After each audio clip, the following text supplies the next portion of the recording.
Good morning, loves. So, I just had like a fun analogy pop into my head. Because everyone's always like, what do you do for your skin? What do you do for this? What do you? I'm like, apple cider vinegar. Apple cider vinegar. Because it really does clear out everything.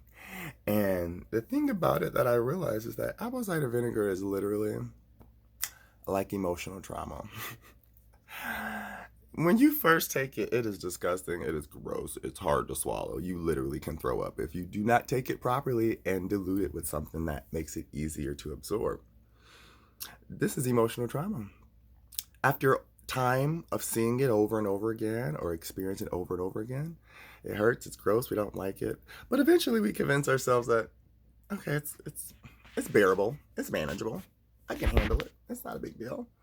And then we make excuses for why we don't like it, and it's its fault that we're sick, and all these other reasons. But really, like anything else, like drinking or something else, you take the time to practice that. Drinking's not normal, but we do it, and we promote it everywhere, from Budweiser to commercials to tailgating parties, and then we condemn those who drink and get drunk and call people messy because there's always that law of duality. There has to be that linear aspect and one-dimensional to three-dimensional minds. But really, there's a tertiary level to everything that completes the cycle. And once we see that, it's not the substance, it's not the thing, it's the emotional trauma that says, I'm lacking, I need more of, I don't know how to handle this, I don't know how to digest this. So what do? I reject it, I hide it, I bear through it, but we just don't ask questions. Sometimes you're like, you know what? This ain't for me. And that's okay. Soap and water works just the same for your skin. The point of what I'm trying to say is we're not all going to have the same journeys. We're not going to all have the same concoctions or elixirs to fix it or make it better. How I get through my emotional trauma and karmatic journeys and shadow work is going to be different than other people. But I do have tools that I can pass along that might help other people utilize their process and so on and so forth. When we start becoming honest about what we really have gone through and who we are and how we've been conduced to what we believe we think we know, because that's that one that gets me every time. Well, but I don't believe. That statement in itself says, I don't believe that I exist. You're sitting here talking through a flesh bag that you can't see nor feel nor understand unless someone tells you what you look like or the perception through a mirror or anything else, but yet you're so confident and not believing.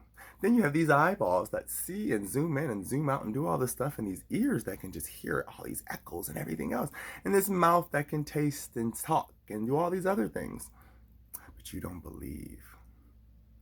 This is that moment of saying, who am I? I hear people all the time say, who do you think you are? Exactly.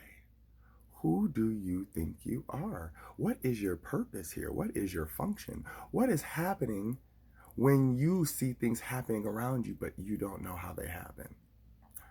That's a moment. That's a whirlwind of emotional intelligence says, based on the emotional trauma that you've been through and the exposure of how you can navigate through it without feeling guilt, shame, or embarrassment, is how you'll be able to handle the situation, which is why most people in large groups tend to do the bystander effect where they wait for someone else to jump in and fix. I don't like to do that. I'm not going to sit and talk to you about a solution that I can just go do.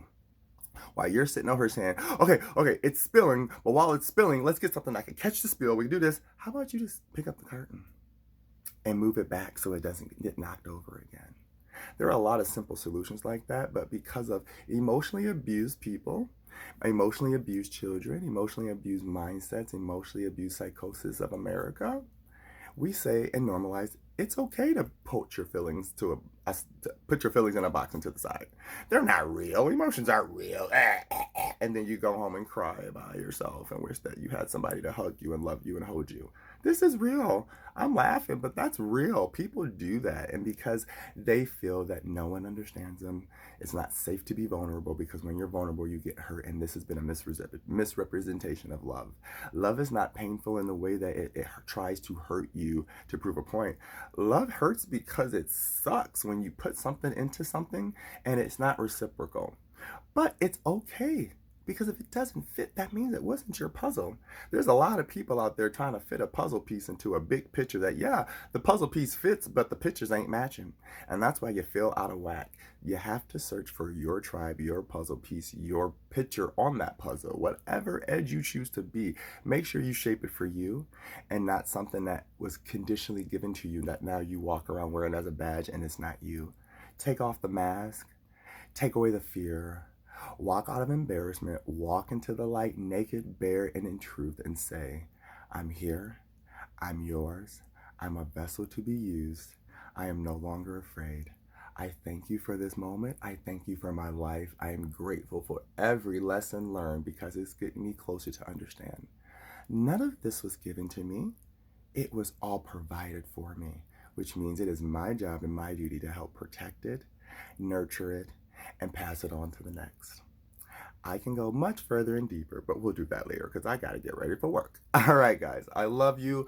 Have an amazing, beautiful day. Please, please, please, please, please, if you ever have any questions or you just want to talk, reach on out, girl. I got you, boo. All right, guys. Bye.